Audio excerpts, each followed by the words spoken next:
Hello, everyone, and welcome to Pedagogically Speaking, a podcast where we grow, reflect, and thrive as educators together. I'm so glad you're here.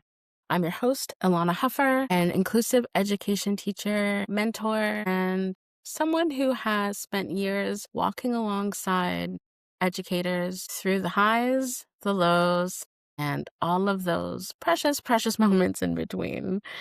This podcast is my way of sharing the wisdom we gain not from textbooks, but from classrooms, relationships, and real experiences. My goal is simple: to help you feel more confident, more grounded, and more supported every single week. So, speaking of every single week, it is that week. It is the last week before the winter break. And if you're anything like me, your brain is already counting down the days, maybe even the hour. It is a really difficult time of year because we all know that as we get closer and closer to the break, students are becoming more and more dysregulated, and our cups are probably empty or close to empty, and we are giving from a very depleted resource. So that is very difficult. It can also be difficult if you're getting new students in this time of year because you're welcoming them while also juggling concerts, perhaps, or bake sales, or different things like that. And depending on where you are, if it's raining, you're having a couple of inside recesses, which is always so fun. But you know what? You are showing up and you're teaching and you're doing things, but inside, part of you is somewhere else. Maybe you're already imagining your cozy couch, your holiday plans, or just the relief of 2 whole weeks without lesson plans. And here's the thing, that's absolutely okay. That mental checkout, it doesn't mean you're failing. It doesn't mean you're not a good teacher. It means you are human.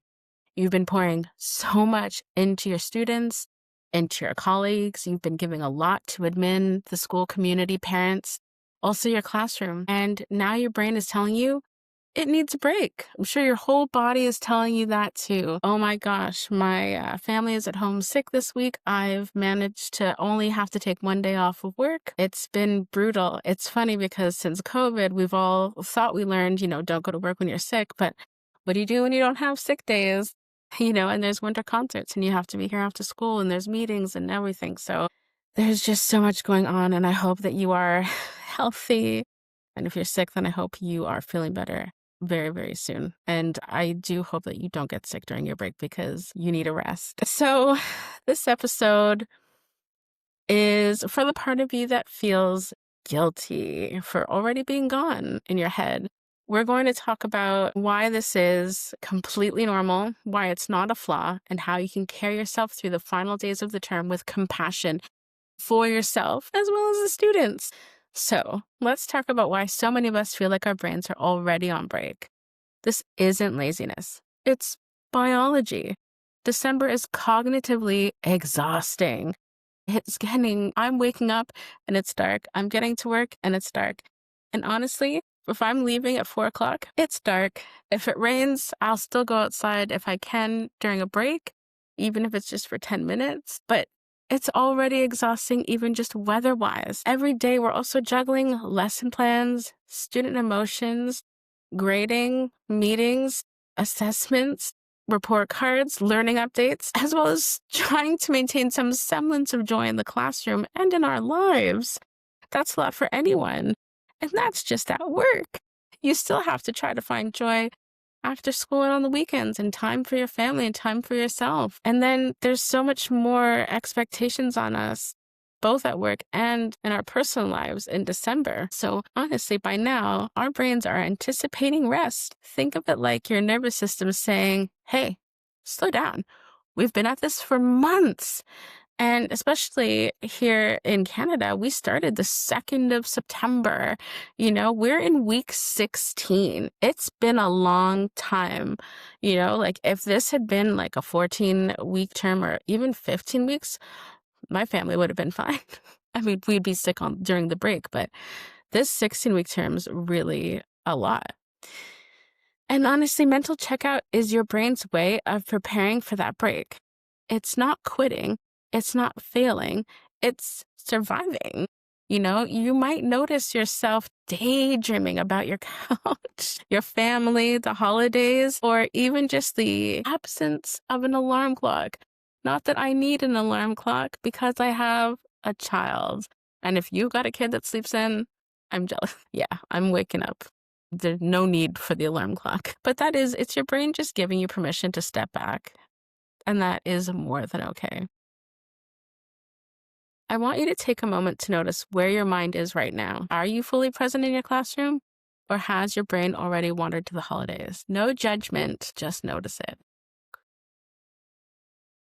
Now, just because your brain is checking out doesn't mean you don't care about your students, because I know you do. You care deeply. And that's actually why you're tired. You've been giving your energy, your empathy, and your creativity all term long. Even if you're not putting on high energy lessons or doing festive crafts, your presence matters. Students still feel seen when you're calm, steady, and predictable. Sometimes showing up enough is the best you can do, and it's more than enough. Please.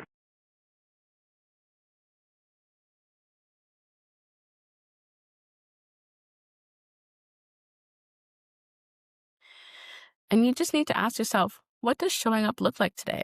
Maybe it's helping the student with a quick check-in. Maybe it's keeping the classroom running smoothly. Or it's just maintaining the routines that help everyone feel safe. All of those things count. I want you to close your eyes for a moment and think, what is one thing you are doing today that actually matters? It might feel small, but it is making a big impact on the students in your classroom. As I reflect on that, I think about the lesson that I did that we did use like the four corners of the classroom. This is a pretty common one.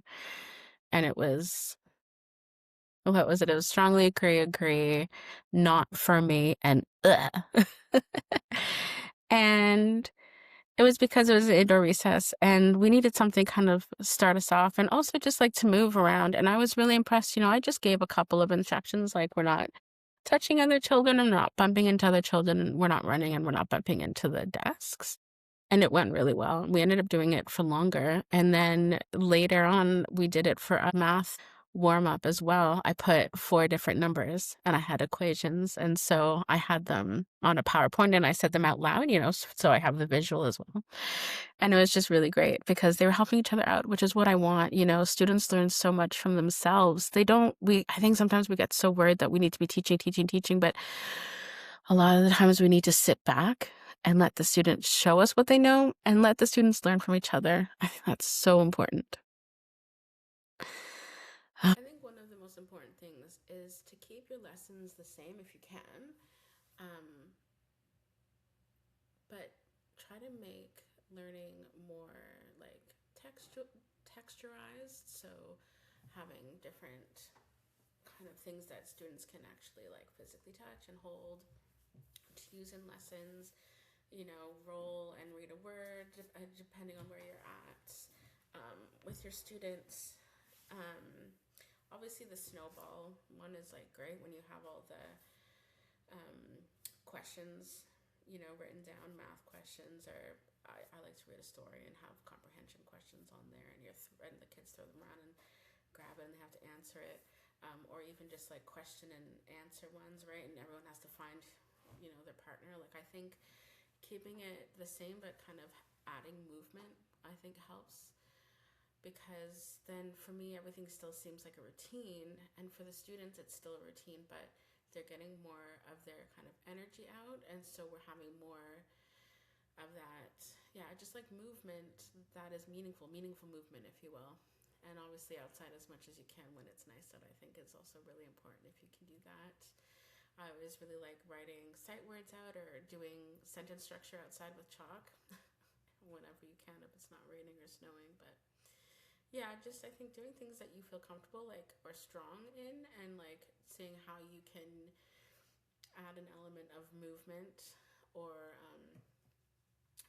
using manipulatives, I think, is always a really good thing to do at this time of year as well. So, pop down in the comments, let me know what you're doing to add physicality or, manipulatives into your lessons, because I'm sure we could all use some extra ideas this time of year for sure. Okay, so how can we get through this last week with compassion for our students and ourselves? Here are a few strategies that I keep coming back to. Make sure you are prioritizing predictability over novelty. If you're exhausted and it's going to take you longer to set up a craft than to do the craft, maybe you skip on that craft this time, or you find something easier, or you do, not that this is hard, or you do the art hub YouTube videos, get the kids with the pencils and then their Sharpies and have them follow along. And I think that's such an important thing to do with students, honestly, because it shows that they can follow along and they're so proud of their artwork afterwards. I think there's a lot of skills in doing that as well.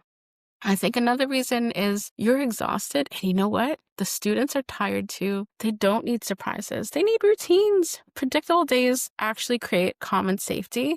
And there's a lot of unpredictability in December anyways, with winter concerts and assemblies, different things happening. So the routines are already a little bit out of whack. Not to mention the impending understanding that, all of these routines are going to be gone for 2 weeks. And some students are very happy with that. And some students, that definitely can be a scary time. I think also microactive connection, that's actually something I'm really starting to do this year. And it's not something that I've done previously. And it's really, really helping me out a lot. And it's making me not dread coming to school. And I love my job. Absolutely love my job as an inclusive education teacher. I feel so lucky. But this time of year usually does get me down, probably because I get sick as well. And these micro connections that I'm making, just quick check-ins, yes, it does take time out of my day, but it is time that is refueling me and filling my cup back up, which is great because then I have more to give. And it really is just making people, I'm just really making connections, and I'm really loving it, and you can do that too. Even just small gestures, a smile, a quick check-in, a short conversation. It can really make a huge difference to yourself and to others. You don't need to plan elaborate activities in order to feel like you're participating. The small stuff really does count. And you really do need to protect your energy. You need to decide for you what is essential for the last week and let go of the rest without any guilt or shame. Not everything has to be done, graded, or be perfect. Release the pressure to perform and release the pressure to perform joy.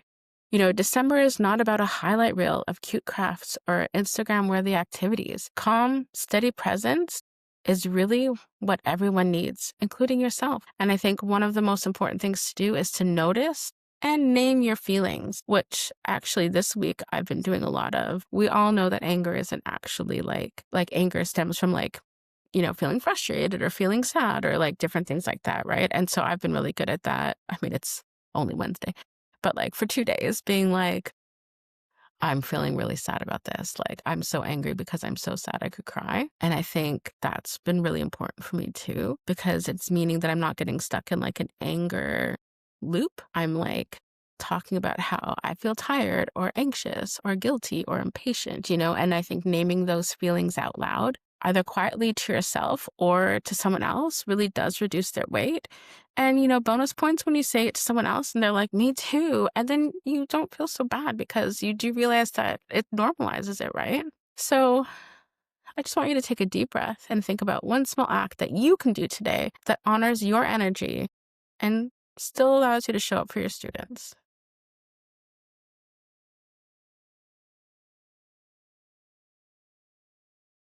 As we wrap up, I want to leave you with this thought. If all you do this week is keep kids safe, seen, and steady, that is not a failure. That is teaching. You've been pouring the better part of yourself